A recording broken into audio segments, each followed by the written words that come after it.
Hi guys, the Srikanth. Nomination list గురించి చెప్పుకుందాం. Already nomination promo వచ్చింది కాబట్టి నామినేషన్లో ఎవరెవరు ఉండబోతున్నారు, మీ ఫేవరెట్ కంటెస్టెంట్ ఎవరు, మీరు ఎవరు ఓట్ అయిపోతారో ప్లీజ్ కామెంట్ సెక్షన్లో తెలిపండి. కొత్త చూస్తున్న వాళ్ళు ప్లీజ్ ఛానల్ సబ్స్క్రైబ్ చేసుకోండి. ఒక లైక్ కొట్టి అయితే వీడియో శ్రేయరి. ఆర్జే శేఖర్ భాష ఫస్ట్ నామినేషన్ లిస్ట్లో.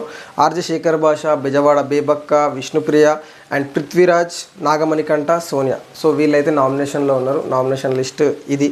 సో నామినేషన్స్లో ప్రోమో వచ్చిందిగా, ప్రోమో గురించి మాట్లాడుకుందాం. దాని కొద్ది ముందు మనం కొంచెం డిస్కస్ చేద్దాం. ప్రోమో ఏంది కథ మీకు అర్థం కావాలంటే, నిన్న ముగ్గురు చీఫ్గా ఎన్నుకోబడ్డారు కదా, నిఖిల్, నైనిక అండ్ ఈమె గౌడ, యష్మి గౌడ, ముగ్గురు ఎన్నుకోబడ్డారు కదా. బిగ్ బాస్ వాళ్ళని చీఫ్లు ముగ్గురు ఎవరి హారాలు వారు ధరించి వాళ్ళ ముగ్గురికి 3 చైర్స్ ఇచ్చారు. ఆ మూడు చైర్స్లో కూర్చున్న తర్వాత ఎవరైతే కంటెస్టెంట్స్ ఉన్నారో ఇద్దరిని నామినేట్ చేయాలి. ఇద్దరిట్లో ఎవరో ఒకరిని సేవ్ చేసే అధికారం ఎవరికి ఇచ్చారు, చీఫ్లకు ఇచ్చారు. కానీ ఏకాభిప్రాయంతో కాదు, ఇండివిజువల్గా మీకు ఎవరైతే వాదోపవాదనలు ఎవరికి కరెక్ట్ అనిపించినో తీసుకుపోవాలి, కత్తి గుచ్చాలి. ఇది సేమ్ ప్రాసెస్ సీజన్ 7 అంటే లాస్ట్ సీజన్లో మన Shobha, Shivaji and master Sandeep master ముగ్గురు ఉండి వాదోపవాదనలు విన్న తర్వాత ఎవరిది రీజన్ కరెక్ట్ అనిపిస్తే వాళ్ళకి ఏకాభిప్రాయంతో వెళ్ళమన్నారు. ఇక్కడ ఏకాభిప్రాయం కాదు. బట్ ఇక్కడ నాకు అనిపించింది ఏంటంటే, ఈ నామినేషన్స్ తర్వాత పక్క గ్రూప్లు ఏర్పడతాయి, 100కి 200% ఏర్పడతాయి. సోనియా సింగ్ ఏ రీజన్స్తో అయితే నామినేషన్ చేసిందో మనకు రీజన్స్ తెలియవు. బట్ ఇక్కడ యష్మి గౌడ స్పీడ్గా పరిగెత్తి కత్తి తీసుకొని బేబక్కకు పొడిచింది. సోనియా సింగ్ వచ్చేసి బేబక్కని, ప్రేరణని ఇద్దరిని నామినేట్ చేసి ప్రేరణని సేవ్ చేసింది. అంటే యష్మి గౌడకి ప్రేరణ ఫ్రెండు, బయట ఇంట్లో అంతటా, అంటే ముందే వాళ్ళు కలిసి సీరియల్ చేసిరు, కలిసి వర్క్ చేసిరు కాబట్టి వాళ్ళు ఫ్రెండ్స్. సో కాబట్టి ఆమెను సేవ్ చేసింది. కాబట్టి ఇక్కడ గ్రూప్ గేమ్స్ స్టార్ట్ అయిపోతాయి. అంటే కావాలని బేబక్కే అనిపిస్తుంది, మీరు ఒక్కటి అన్నట్టు అనిపిస్తుంది కాబట్టి. సో ఇక్కడైతే గ్రూప్ గేమ్స్ స్టార్ట్ అవుతాయి. ఇది 100కి 200% కరెక్ట్. మీకేమనిపించింది? మీకు గ్రూప్ గేమ్లా అనిపించిందా, లేకపోతే పాయింట్ కరెక్ట్ అనిపించిందా? మనం ఎపిసోడ్ తర్వాత మాట్లాడుకుందాం. సో ఎవరి హారాలు ప్రోమో గురించి మాట్లాడుకుందాం. బిగ్ బాస్ వచ్చేసి ఎవరి హారాలు వారు ధరించండి, వాళ్ళ సీట్ల నిండగా కూసమని చెప్పేసి దాంతో సోనియా వచ్చేసి నా ఫస్ట్ నామినేషన్ వచ్చేసి బెజవాడ బేబక్క. ఎందుకనంటే కిచెన్లో ఇర్రెస్పాన్సిబుల్ ఉన్నారు అని.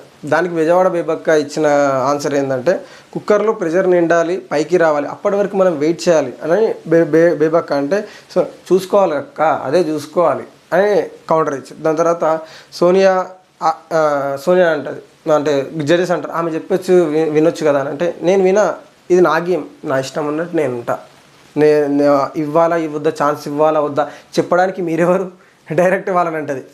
చీఫ్లను అనేస్తారు డైరెక్ట్, వినడానికి చెప్పడానికి మీరెవరని డైరెక్ట్ మన సోనియా అని అంటది. దాంతో సోనియా, నువ్వు చెప్తే టైం ఇవ్వాల్సిన అవసరం నాకు లేదు. ఓ సారీ అంటే వాళ్ళు జడ్జెస్ అంటారు, మీరు చెప్పినంత మాత్రం ఆమెకు టైం ఇవ్వాల్సిన అవసరం నాకు లేదు, నాకేం నా ఇష్టం వచ్చినట్టు అని సోనియా చెప్తుంది. దాని తర్వాత శేఖర్ భాష అండ్ మణికంఠకి, ఈ శేఖర్ భాష వచ్చేసి మణికంఠకి నామినేషన్ చేస్తాడు. నాగమణికంఠ అంటాడు, కట్టేసిన కుక్కల్లాగా బౌబో అని అరవడం నా నేచర్ కాదన్న అన్నాడు. ఇక్కడ శేఖర్ భాషకి యాడ్సప్ చేయాలి, ఓకేనా అంటాడు. నేచర్ నాది కాదు, ఓకే కాదు అని అంటాడు. అంటే బౌబో అరవడం అంటే నేను కుక్కలాగా అరుస్తున్నా, నువ్వు నన్ను కుక్క అని అంటున్నావు, లేకపోతే నా ప్రొఫెషన్ అంటున్నావు అని పెద్ద రచ్చ చేయొచ్చు. బట్ మనకు ప్రోమోలో మాత్రం చూపించలేదు, ఆ రచ్చ మాత్రం చేయలేదు. అంటాడు, నువ్వు చెప్పడానికి ఏమన్నా నాకు బిగ్ బాస్వా, నువ్వేమన్నా నాకు లీడర్వా అని మన శేఖర్ భాష అంటారు. క్లారిటీ అన్న, నీకు కామాకి పులి స్టాప్కి క్లారిటీ లేదన్న. సో నీకు అది అర్థం ఓకేనా? ఓకే కాదు అస్సలు, ఓకే అనేది కానే కాదనంటే కామాకి పులి స్టాప్కి నీకు డిఫరెన్స్ తెలియదన్న అని చెప్పేసి మన నాగమణికి అంటాడు. నేను చెప్పిన పాయింట్ని డిఫైన్ చేసుకో ప్రేరణ, మిగతావి నాకెందుకు. ఇక్కడ సోనియా వచ్చేసి ప్రేరణ నామినేట్ చేస్తుంది. వీళ్ళిద్దరికి పాయింట్ ఏందో మనకు తెలియదు, అంటే ఆ పాయింట్ ఆమెకు అర్థం కాలేదు. బట్ ఈ మరుస్తూ పోతుంది ప్రేరణ. అసలు నీకు నామినేషన్ పాయింట్ అర్థం చేసుకో, దాని తర్వాత వాదించు అని సోనియా ఎంత చెప్పినా నేను ఎలా డిఫైన్ చేసుకోవాలో నాకు తెలుసు, ఎలా మాట్లాడాలో నాకు తెలుసు, నేను ఏమైనా పిచ్చిదాన్నా నువ్వు చెప్తే వినడానికి, నేనేమన్నా నాకు ఎడిదాన్నా నాకు తెలీదా ఎలా డిఫైన్ చేసుకోవాలో, నా ఇష్టం ఉన్నట్టు బరాబర్ మాట్లాడతా అన్నట్టు ఆమె మాట్లాడేది అనిపించింది.